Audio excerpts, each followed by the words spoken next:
Shalom, selamat pagi Bapak Ibu Saudara yang dikasihi Tuhan.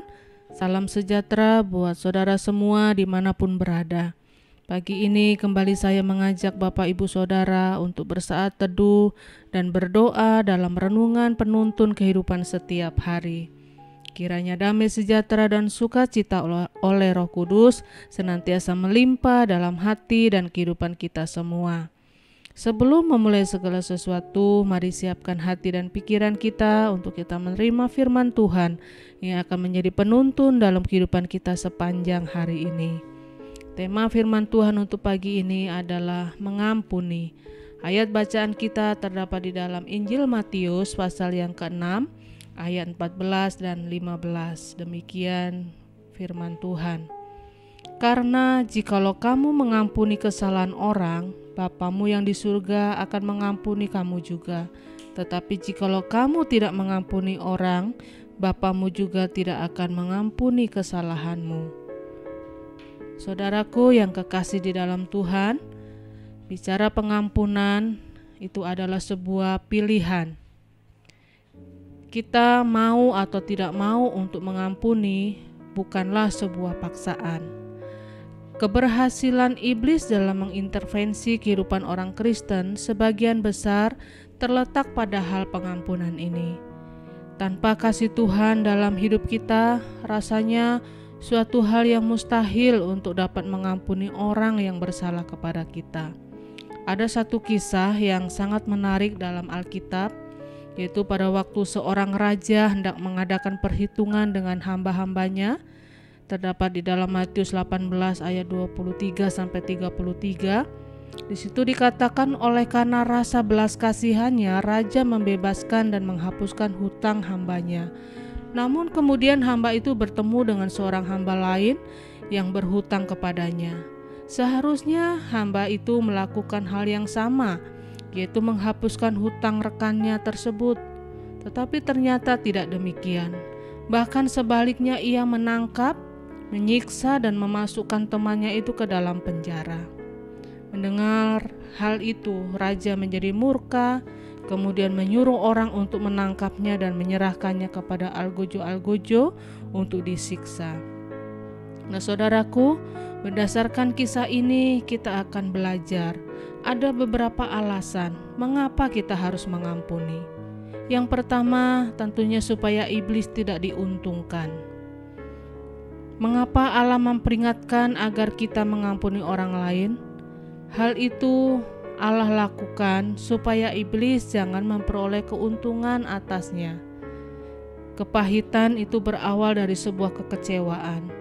Jika kekecewaan itu tidak segera diatasi, maka akan membuahkan kebencian, dan kebencian akan melahirkan kepahitan di hati. Oleh sebab itu, jangan berikan kesempatan kepada iblis untuk mengambil keuntungan dari kita. Yang kedua, mengapa kita harus mengampuni? Karena Kristus telah memberi teladan dalam hal pengampunan. Di dalam Lukas 23 ayat 34 di situ berkata, "Ya Bapa, ampunilah mereka sebab mereka tidak tahu apa yang mereka perbuat." Jadi jelas mengampuni adalah hal yang penting.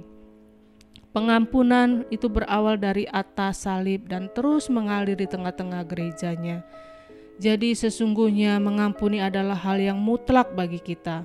Kalau oleh anugerah Tuhan kita sudah diampuni dan dibebaskan dari hutang dosa, maka kita pun hendaknya melakukan hal yang sama bagi sesama kita. Jadilah teladan dalam hal pengampunan. Jangan hidup dalam kebencian. Dan yang ketiga, mengapa kita harus mengampuni? Karena mengampuni membuat hidup Kristen kita berbeda. Di dalam Matius 18 ayat 21 dan 22, Petrus bertanya kepada Yesus, "Tuhan, sampai berapa kali aku harus mengampuni saudaraku jika ia berbuat dosa terhadap aku? Sampai 7 kali?" "Bukan, aku berkata kepadamu, bukan sampai 7 kali, melainkan sampai 70 kali 7 kali. Mengapa kita sulit untuk mengampuni orang lain? Hal itu karena berlawanan dengan konsep keadilan yang lebih banyak menekankan pada soal keseimbangan. sehingga kalau ada orang yang menyakiti, kita balas menyakiti mereka. Janganlah kita menuntut pembalasan, kata firman Tuhan, karena pembalasan adalah haknya Tuhan. Mengampuni suatu tindakan yang terpuji di hadapan Tuhan. Jika kita hidup dalam pengampunan, maka kita akan hidup dalam damai sejahtera Allah. Bahkan kita dapat hidup berkenan di hadapan Tuhan dan dalam pemeliharaan Allah yang sempurna. Sebab jika kita mengampuni, maka Bapa di surga juga akan mengampuni dan memberkati kita bahkan dalam segala kelimpahan. Amin. Mari kita berdoa. Bapa di dalam surga, terima kasih buat kasih-Mu, buat kebaikan-Mu, sehingga Engkau mengampuni segala dosa dan kesalahan kami. Karena itu ajarlah kami Tuhan untuk melakukan hal yang sama terhadap orang lain. Jika hari ini kami dikuasai oleh sakit hati, kebencian, dendam, pagi ini kami mau mengampuni setiap orang yang bersalah kepada kami. Dan kiranya berkat-Mu turun atas kami pagi ini. Di dalam nama Tuhan Yesus kami berdoa. Haleluya. Amin. Kiranya berkat yang sempurna dari Allah Bapa kita, kasih karunia dari Tuhan Yesus Kristus, dan persekutuan yang indah dengan Roh Kudus menyertai kita semua dari sekarang ini dan sampai selama-lamanya.